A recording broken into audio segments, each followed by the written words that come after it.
அஸ்ஸலாமு அலைக்கும். Welcome to Rizwana life style. இன்றைக்கி நம்ம கிச்சனில் என்ன பார்க்க போகிறோம் அப்படின்னா காரம் மக்ரூனி தான் பார்க்க போகிறோம். இங்கே ஊட்டியில் வந்து சரியான மழைங்க, அதனால ஏதாவது காரசாரமாக சாப்பிட்ணும் போல் இருந்துச்சு. அதுக்காக வந்து சரி கொஞ்சமாக மக்ரூனி பண்ணிக்கலாம் அப்படின்ட்டு நான் வந்து குக்கர் வந்து அடுப்பில் வச்சுருக்கேன். குக்கர் வந்து ஹீட் ஆகட்டும், எண்ணெய் ஊற்றிக்கலாம். எப்படி பண்ணலான்னு பார்க்கலாம் வாங்க. இப்போ குக்கர் வந்து நல்லா ஹீட் ஆகிடுச்சு.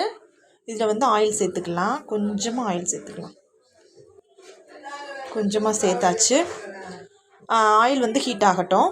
இப்போ வந்து எண்ணெய் காஞ்சிடுச்சு. அதில் வந்து ஒரு கிராம்பு, ஒரு பட்டை, ஒரு ஏலக்காய், பிரிஞ்சி இலை இருந்தால் போட்டுக்கோங்க. என்கிட்ட இல்லை, அதனால் நான் வந்து சேர்க்கலை. இது வந்து கொஞ்சம் பொரியட்டும். பட்டை கிராம்பு பொரிஞ்சிடுச்சு. இதில் வந்து நான் ஒரு வெங்காயம் சேர்த்துக்கிறேன். இது வந்து கொஞ்சம் நல்லா பொன்னிறமாக வதங்கி வரட்டும்.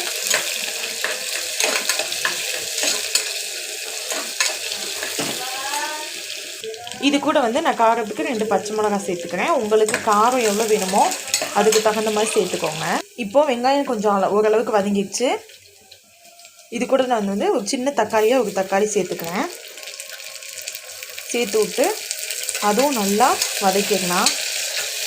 தக்காளி கொஞ்சம் குழஞ்சி வரட்டும். இப்போ தக்காளி நல்லா வதங்கிடுச்சு. கொஞ்சமாக மல்லித்தலையும் புதினாத்தலையும் சேர்த்துக்கலாம். சேர்த்து நல்லா வதக்கிடலாம்.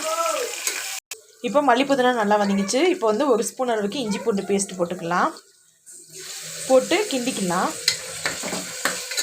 இந்த பச்சை வாசனை போகிற அளவுக்கு நல்லா கிண்டிக்கலாம். இப்போ வந்து பச்சை வாசனை போயிடுச்சு. இதில் வந்து நம்ம வந்து ஒரு 1/4 டீஸ்பூன் அளவு கரம் மசாலா சேர்த்துக்கலாம். சேர்த்துவிட்டு அதையும் நல்லா வதக்கிடலாம். இப்போ வந்து வதங்கிடுச்சு. இதில் வந்து 1/4 டீஸ்பூன் வந்து மஞ்சள்தூள், இது கூட வந்து ஒரு 1/2 டீஸ்பூன் வந்துட்டு மிளகாத்தூள் போட்டுக்கலாம். இப்போ இதை வந்து நல்லா வதக்கிக்கலாம்.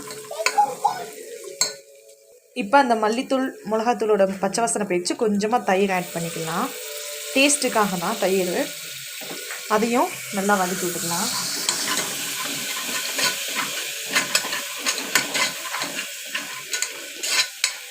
வதக்கிட்டு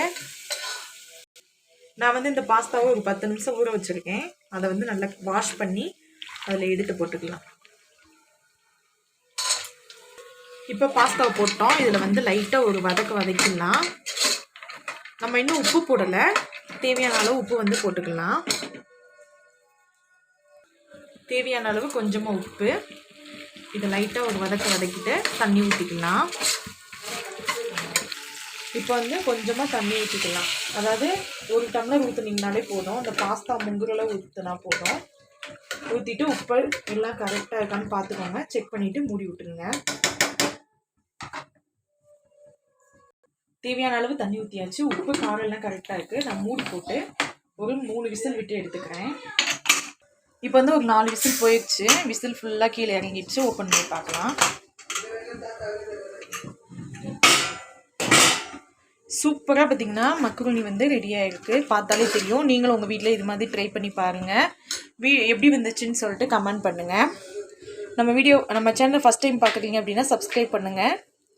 மற்றவங்க பார்க்கணுன்னு நினச்சிங்க ஷேர் பண்ணுங்கள். அஸ்ஸலாமு அலைக்கும்.